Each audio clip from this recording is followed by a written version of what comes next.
This month's video with RevOS, a partner with us in Vista Analytix, focuses on the tipping points that impact the health of B2B accounts.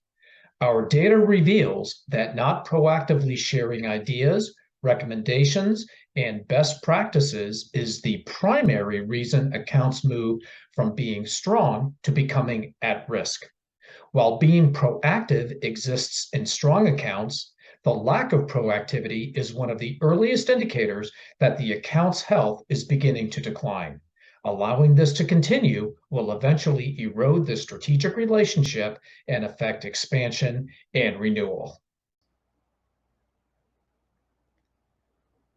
So let's take a look at the tipping points. And before we begin, when we complete each evaluation, we assign a rating of 1 to 10, with 1 meaning the account is damaged beyond repair almost, and 10 meaning, wow, this is really, really strong. And if you go back to the um, uh, just the bell-shaped curve we had on the screen a moment ago, luckily most accounts are kind of in the mid-range. So let's start off with what makes an account a 10.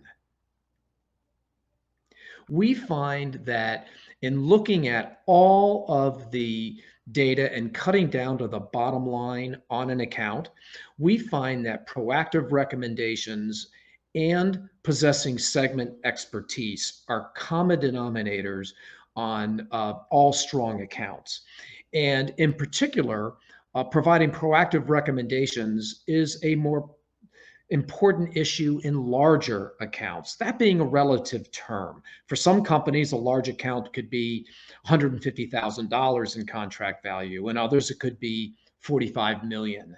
But suffice it to say that in your larger accounts within your customer portfolio, you can expect that they expect you to share ideas on your own with them, not having to ask.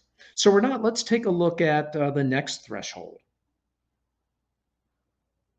What we see here when a customer is moving from a 10 to a 7 is a combination of both strengths and weaknesses. And a quick comment about an account being rated a 7. It's almost strong, right?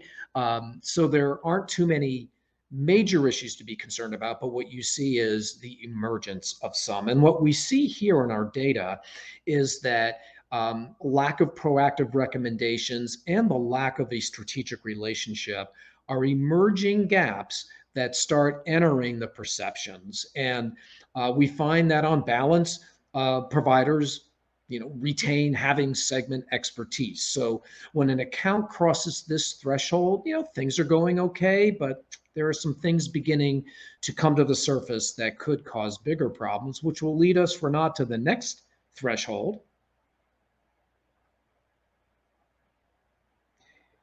And that is strategic erosion. You begin to see that the strategic relationship is lacking. There is insufficient strategic guidance. And these do then, of course, portend to relationship issues at the top of your customer's organization. And again, you see lack of proactive recommendations. So proactivity and being that expert play a role throughout the realm of account health.